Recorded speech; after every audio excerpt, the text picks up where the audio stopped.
আসসালামু আলাইকুম। আমাদের আজকের লেকচারে তোমাদেরকে স্বাগতম জানাচ্ছি।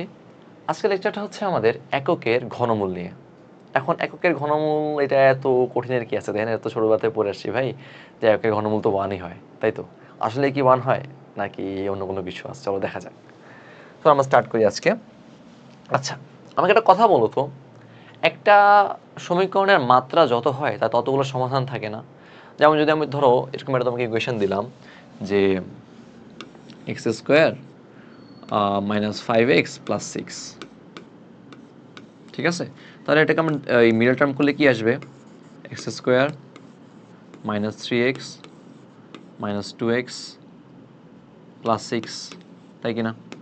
তাহলে এখান থেকে আমি এক্স কমন নিলে x-3, এখান থেকে -2 কমন নিলে x-3, তার মানে কি আসতেছে যে x-3 ইন্টু x-2, তাহলে সরি -2 হবে। তাহলে এই সমীকরণের আলটিমেট মূলগুলো কি আসলো? মূল আসলো হচ্ছে ভাইয়া হয় 3 অর 2, 3 অথবা 2, মানে দুইটা মূল আসছে। কয়টা মূল আসছে? দুইটা মূল আসছে। তার মানে আমরা কি বুঝলাম যে আমার একটা সমীকরণের সবচেয়ে বড় ঘাত বা সবচেয়ে বড় মাত্রাটা যা হবে ততগুলো তার মূল আসবে, তাই না? যেমন যেমন যদি বলি x=5, তাই এটার মূল একটাই ভাই, মূল 5, তাই তো? কেন মূল 5? বা ধর আমি বললাম যে ভাই 5x+2=0, এখানে x এর মান কত? x এর মান কি হবে এখানে বলো তো? x এর মান আসবে হচ্ছে x=-2/5। ভাই এখানে আমার x এর ঘাতও 1 ছিল, আমার মূলটাও কয়টা আসছে? একটা আসছে, ঠিক আছে? এখানে খেয়াল করো, আমার x এর ঘাত 2 ছিল না? ডাবল ঘাতের সমীকরণ বা দ্বিঘাত সমীকরণ আমরা এটাকে বলি। তাহলে আমার মূল কয়টা আসছে? 2টা আসছে। তার মানে কি বুঝতে পারলাম? আমার একটা সমীকরণের হাইয়েস্ট পাওয়ার যত হবে আমার মূলগুলো সেই আকারেই আসবে, সেই পরিমাণেই আসবে। আকার না, সেই পরিমাণে আসবে, ঠিক আছে? আচ্ছা, তাহলে এককের ঘনমূল বলতে কি বোঝাচ্ছি? যে এই জিনিসটা আমরা বোঝাচ্ছি হচ্ছে মূলত এই জিনিসটা। আচ্ছা চলো দেখা যাক এবার। ধরো আমি এককের ঘনমূল বের করতে চাই, তাহলে এককের ঘনমূল হবে হচ্ছে এরকম, √1 বা √ইউনিটি বলে অনেকে, ঠিক আছে? আচ্ছা, ধরো আমি এটা সমান সমান x ধরলাম। কি ধরলাম? এটা সমান সমান x ধরলাম। এতদিন পর্যন্ত কি হইতো? আমরা এটাকে 1 বলে দিতাম, তাই না? যে ভাই এটা মান হচ্ছে 1, 9 এর মধ্যে আমরা এটাকে 1 বলে দিছি। কিন্তু একটা কথা তুমি নিজেই চিন্তা করো তো ভাই, এটা আসলে কি 1 হবে? আসলে কি 1 হওয়া উচিত? কিউব করতে বা কিউব রুট করতেছে না, তাহলে এটাকে আলটিমেট এভাবে দাঁড়াচ্ছে না যে ভাই x³ = 1 অথবা x³ - 1 = 0। মানে আমি বলতেছি হচ্ছে এই ঘনমূলটার মান হচ্ছে x, ঠিক আছে? তাহলে আলটিমেট ইকুয়েশনটা কি? এই ইকুয়েশন না যে x³ - 1 = 0, তাই তো? আমার আলটিমেট ইকুয়েশন এটাই তো। তাহলে ভাই এটা একটা ত্রিঘাত সমীকরণ না, এটা 3 ঘাতী সমীকরণ। তাহলে আমি যে ডাইরেক্ট দুম করে বলে দিই ওর মূল হচ্ছে 1, তাহলে বাকি দুইটা মূল কোথায়? আর তো দুইটা মূল আসা উচিত, তাই না? তিনটা মূলের মধ্যে মাত্র একটা মূল বলতেছি 1, হ্যাঁ একটা মূল, বাট বাকি দুইটা মূল কোথায়? তো এটাই হচ্ছে আমাদের, আমরা এখন শিখতে পারবো, কারণ আমরা এতদিন জটিল সংখ্যার সাথে পরিচিত ছিলাম না। আমরা এতদিন জানতাম না যে কাল্পনিক একটা অংশ থাকতে পারে একটা সংখ্যা। তো যখন আমরা কাল্পনিক অংশটা ডিফাইন করে ফেলছি, এখন আমরা বাকি দুইটা মূল বের করতে পারবো। চলো আমরা বের করে দিই কীভাবে বের করা যায়। আচ্ছা, তাহলে সমীকরণটা কি পেলাম যে ভাই x³ - 1, তাহলে x³ - 1 = 0। এখন তুমি এটাকে উৎপাদক ফর্মুলা ভাঙো তো, তাহলে a³ - b³ হবে, এটাকে 1³ বলা যায়। x³ - 1³ তাহলে কি আসতেছে? উৎপাদক এটা, ঠিক আছে? a - b a² + ab + b², তাই কি না? তাহলে হয় x - 1 = 0 অথবা x² + x + 1 = 0। এই দুইটার যে কোনো একটা, তাই না? হয় এটা 0 না হলে এটা 0। এখন এখান থেকে কি আসে? যে x = 1, যেটা আমরা এতদিন ধরে পড়ে আসছি। আমরা এতদিন ধরে যা পড়ে আসছি সেটা হচ্ছে এইখান থেকে, বুঝতে পারছি? আচ্ছা, কিন্তু তার মানে কি এটার কোনো সমাধান কেন এতদিন করি? এটা হচ্ছে আমাদের প্রশ্ন। কেন সমাধান করি নাই তুমি এখনই বুঝতে পারবা। আচ্ছা, এটা একটা দ্বিঘাত সমীকরণ আসছে না ভাই? এখান থেকে একটা রুট আসছে, এখান থেকে দুটো রুট আসবে, মোট 3টা রুট হবে, তাই তো আসছে। এই দ্বিঘাত সমীকরণটা নিশ্চয় একটা বের করো তো। মনে আছে আমরা এর বহুপদীতে পড়ছিলাম, না পড়লে লেকচার দেখে আসতে হবে তোমাদেরকে। কি ছিল? নিশ্চয় হচ্ছে b² - 4ac, তাই তো? ধরো অবশ্য ওইটা বাদ দাও, তোমাদের আর ইজিলি বুঝাই, চলো আরো ইজিলি তোমাদের আরো ক্লিয়ার হবে। একটু সরাই ফেলি।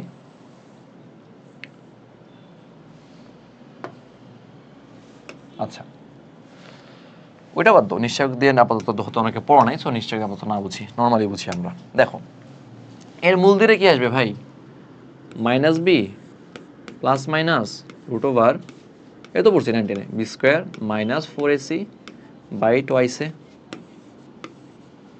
তাই না?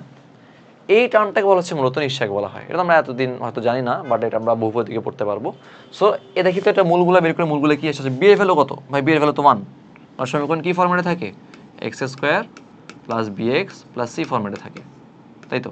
তাহলে বি হচ্ছে আমার কার সহগ, এক্স এর সহগ, এক্স এর সহগ এখানে কত আসতেছে 1, ওকে 1 দিলাম।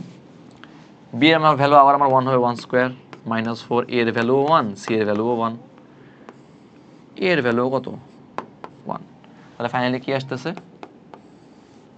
-1 প্লাস মাইনাস রুট ওভার, ভিতরে -3 চলে আসতেছে না, ভিতরে কি চলে আসছে -3 চলে আসছে।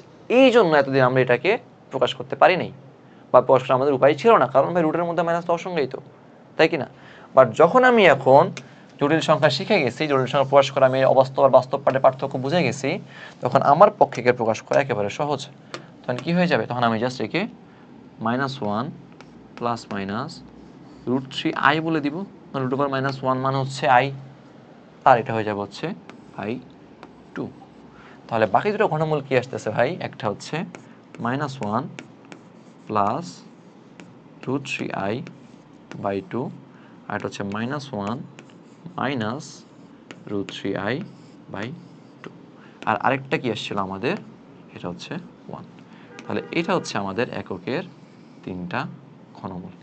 বুঝতে পারছি? এটা একেবারেই সোজা, একেবারে ইজি। খালি আমাদের সমস্যা কি, এতদিন কেন আমরা ডাইরেক্ট 1 বলেছিলাম, কেন আমরা অন্য দুইটা মূল বের করি নাই? কারণ আমরা অন্য দুইটা মূল বের করতে গিয়ে দেখতেছি ভাই আমার রুট ওভার মাইনাস বা 1 এর প্রবলেম আসতেছে, বা রুটের ভিতরে মাইনাস চলে আসতেছে, আমরা পারতাম না প্রকাশ করতে। তো যেই আমরা জটিল সংখ্যা শিখে গেছি, আমার পক্ষে এখন এটা প্রকাশ করা একেবারেই ইজি। বুঝতে পারছি? আচ্ছা, তাহলে ঘনমূলগুলো কি আসলো ভাই, একটা হচ্ছে 1, একটা -1 প্লাস √3i/2, আর একটা হচ্ছে -1 মাইনাস √3i/2। তোমাদের একটা কথা বলবো যে ভাইয়া এগুলার চেহারাটা না একটু কষ্ট করে ভালো করে মনে রাখার চেষ্টা করতে হবে, কারণ এই দুইটা চেহারা অনেক অনেক অনেকবার কাজে লাগবে, এই দুইটা চেহারা অনেকবার কাজে লাগবে। সো চেহারাগুলো একটু ভালো করে খেয়াল করো, তাহলে আসলে জিনিসটা ইজিয়ার হয়ে যায়। আচ্ছা, তাহলে দেখি যে আমরা কি পেলাম আমরা এখন। সো একটা হচ্ছে আমাদের -1, মনে রাখবো যে মাইনাসটা সবসময় 1 এর সাথে, ঠিক আছে, 1 এর সাথে ফিক্স, আর আরেকটায় প্লাস মাইনাস চেঞ্জ হয়। ওকে, এখন আমাকে একটা কথা বল, যদি আমি একে আলাদা করে লিখে এইভাবে, এরকম লেখা যাবে না, -1/2 প্লাস √3i/2, আর এটাকে কি বলা যাচ্ছে, -1/2 মাইনাস √3i/2, ঠিক আছে? আচ্ছা, এখন খেয়াল করে একটা জিনিস, আসলে আমরা কিছু এত বড় টার্ম না বলে আমরা জটিল সংখ্যার ক্ষেত্রে যে কোনো একটাকে ওমেগা বলি, যে কোনো একটাকে কি বলি, ওমেগা বলি। এটা আমাদের সুবিধার জন্য, আমরা এত বড় জিনিস মনে রাখবো না, মনে রাখবো আর আমরা খাতায় লিখবো না, আমরা এটাকে কি বলি, ওমেগা বলি, ঠিক আছে? আচ্ছা, তুমি বলতে পারো ভাই কেন এটা ওমেগা না, তোমার ইচ্ছে, তুমি যাকে ওমেগা বলো, কোনো সমস্যা নেই। তুমি যে কোনো একটা ওমেগা বললে তাহলে আরেকটা তুমি ওইভাবে প্রকাশ করবো। আচ্ছা, ধরো আমি কথার কথা একে আমি ওমেগা বললাম, ঠিক আছে, ওকে।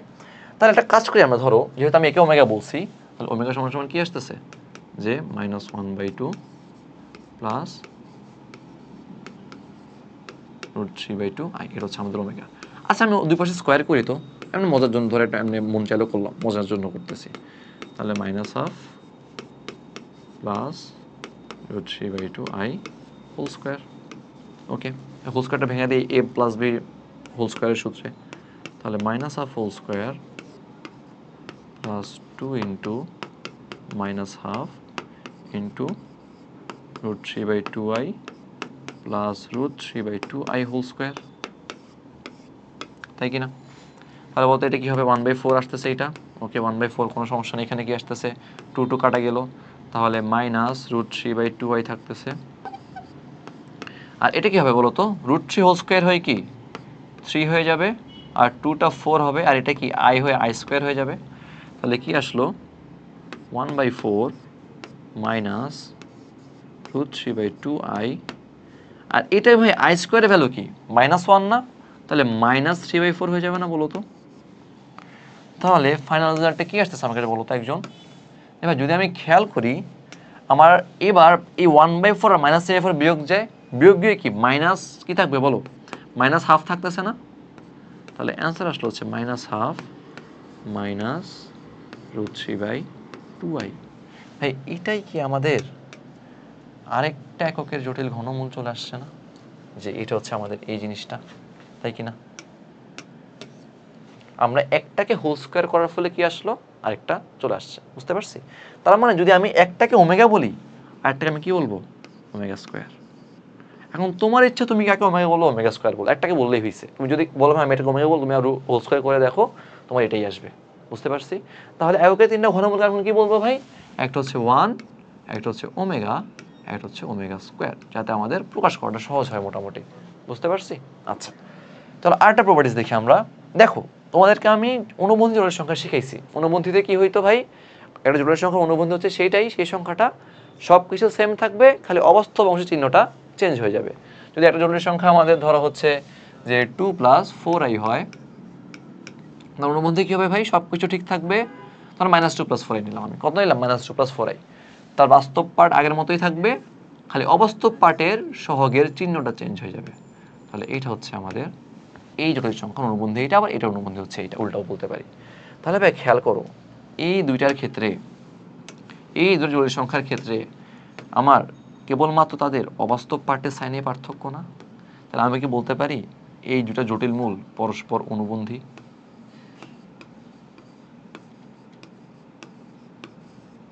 তারা পরস্পর কি অনুবন্ধী, এটা জিনিস খেয়াল রাখবা। যদি কোনো দিন কোনো দ্বিঘাত সমীকরণ থেকে সলভ করার পরে জটিল মূল আসে, তার অবশ্যই অনুবন্ধী আকারে আসবে। এটা এককের ক্ষেত্রে আমরা দেখলাম আসছে, তুমি অন্য যে কোনো দ্বিঘাত সমীকরণ সলভ করো, যদি তারা অবাস্তব মূল দেয়, তাহলে অবশ্যই তারা একে অপরের অনুবন্ধী হবে, বুঝতে পারছি? আচ্ছা, আর ছোট টপিক দেখাই দিই তোমাদেরকে। তিনটা মূল কি পেলাম ভাই, 1, আরেকটা হচ্ছে -1/2 প্লাস √3/2i, আরেকটা হচ্ছে -1/2 মাইনাস √3/2i। ঠিক আছে, তিনটা মূল পেলাম। তুমি এখানে যোগ করো তো, যোগ মানে তো আলটিমেটলি ম্যানেজই থাকবে, সো ম্যানেজ ছাড়া প্যারা খাওয়ার কিছু নেই। যদি যোগ করে আসা যোগই করি, অসুবিধা নেই, বুঝো তোমরা।